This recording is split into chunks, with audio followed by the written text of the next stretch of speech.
Kenapa banyak sekali pinjaman online bertebaran? Kenapa anak muda suka melakukan pinjol?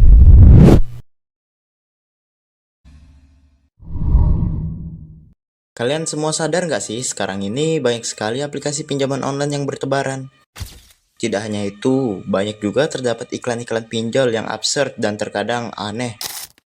Seperti contohnya, Saya ingin minta maaf kepada seluruh pengguna Ada Kami yang belum tahu limit Ada Kami sekarang bisa sampai 80 juta. Tapi Pak, masih banyak pengguna yang gagal mengajukan pinjaman. Nah, mereka harus download dari link yang ada di bawah video ini. Apa benar begitu Pak? Buktikan aja kalau masih ragu. Wah iya, pinjaman saya langsung cair 80 juta dan bunganya 0,03%. Sudah terbukti kan? Ayo, klik link. ini Mulai sekarang, tidak ada lagi wawancara, tidak ada lagi formulir yang perlu diisi, tidak ada lagi panggilan telepon yang meresahkan. Anda bisa meminjam hingga 80 juta. Kami tidak peduli dengan penghasilan Anda. Anda dapat meminjam uang dengan nomor ponsel Anda.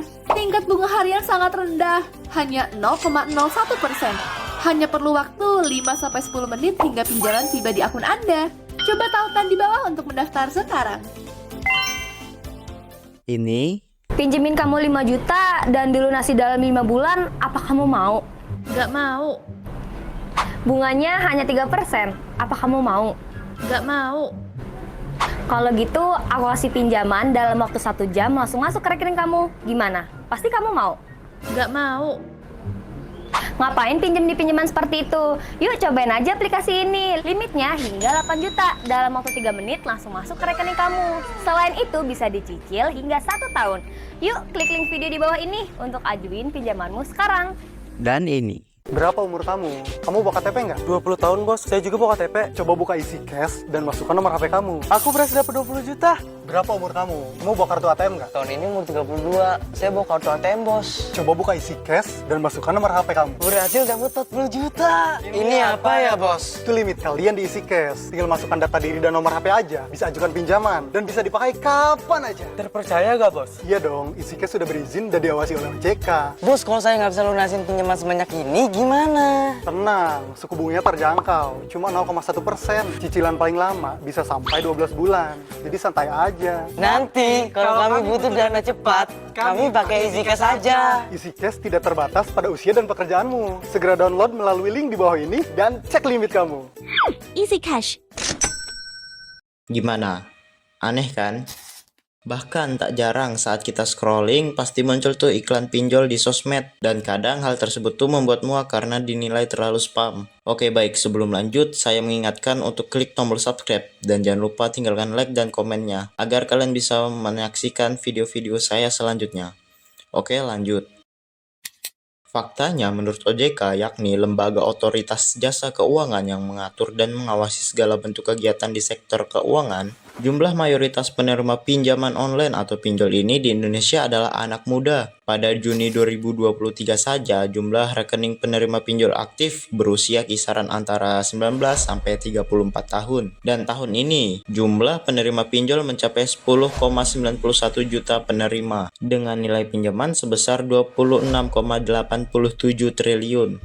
Data yang saya rekap dari databooks.katadata.co.id dan dataindonesia.id, pinjol ilegal merupakan salah satu muara masalah yang membuat kerugian negara. Data berikut adalah jumlah pinjol ilegal dari tahun 2018 sampai 2023. Dapat kita lihat di sini dari 2018 sampai 2022 jumlah pinjol ilegal mulai menurun secara signifikan. Kemudian kembali naik pada tahun 2023. Hal ini disebabkan oleh masifnya iklan dan promosi serta izin yang mudah tentang aplikasi pinjaman online sekarang ini. Pertanyaannya, kenapa banyak sekali pinjaman online bertebaran? Jawaban singkatnya itu karena masifnya iklan dan promosi pinjol yang marak terjadi di sosial media, serta kurangnya pengawasan OJK tentang munculnya pinjol ini. Hal ini tuh terbukti dari jumlah pinjol ilegal yang banyak bermunculan. Terus, apakah ada faktor lain yang menyebabkan banyaknya pinjol ini? Tentunya ada banyak faktor ya, yang dimana masing-masing faktor itu memiliki keterkaitan, seperti kebutuhan gaya hidup yang tinggi, sehingga hal ini menjadi peluang untuk iklan-iklan pinjol yang bermunculan, yang tentunya harus simpel dan tidak ribet dalam mengajukan pinjaman online, sehingga syarat dan ketentuan pinjaman online relatif lebih mudah, karena mereka tahu tentang peluang yang dilihat bahwa anak muda menyukai hal-hal yang instan. Keempat faktor inilah yang sangat berpengaruh kenapa sekarang ini banyak sekali pinjaman online yang bermunculan. Supaya lebih jelas, yuk kita bahas satu-satu.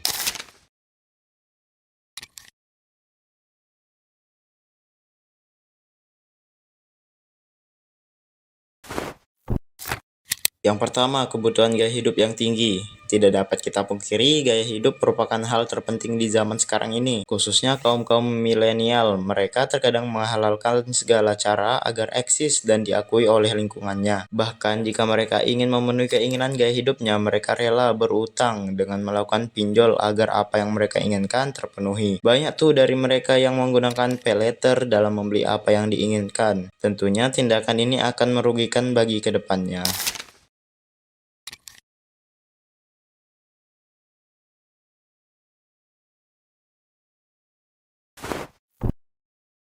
Yang kedua, iklan-iklan pinjol banyak bermunculan.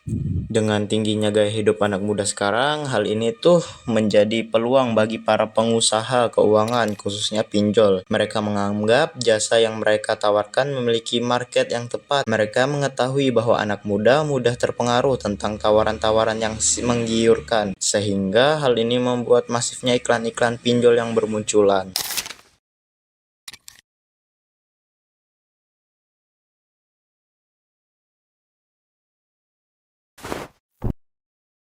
Yang ketiga, syarat dan ketentuan yang mudah. Anak muda tentunya tidak mau yang ribet, mereka mau yang simple. Hal ini membuat layanan jasa pinjol cenderung memudahkan usernya dalam pencairan dana. Bahkan nih, pencairan dapat dilakukan dalam hitungan jam, bahkan menit. Namun, di balik kemudahan dalam pencairan dana, layanan pinjol seringkali memberikan bunga atau biaya tersembunyi dalam pelunasan yang biasanya sangat besar.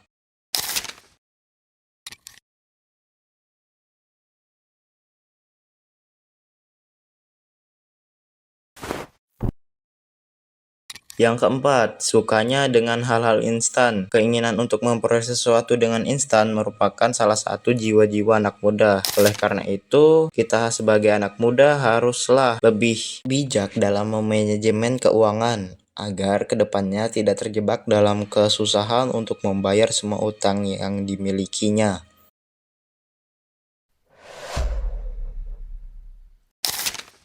Kesimpulan dari saya, pinjaman online sah-sah saja dilakukan oleh semua orang, termasuk kaum muda. Namun, kalian harus paham nih perbedaan tentang apa saja barang yang dibutuhkan dan yang diinginkan. Kalian harus juga tuh berpikir jangka panjang tentang konsekuensi ketika kalian melakukan pinjaman online. Jangan sampai tindakan yang Anda lakukan saat ini akan berdampak buruk di kemudian hari.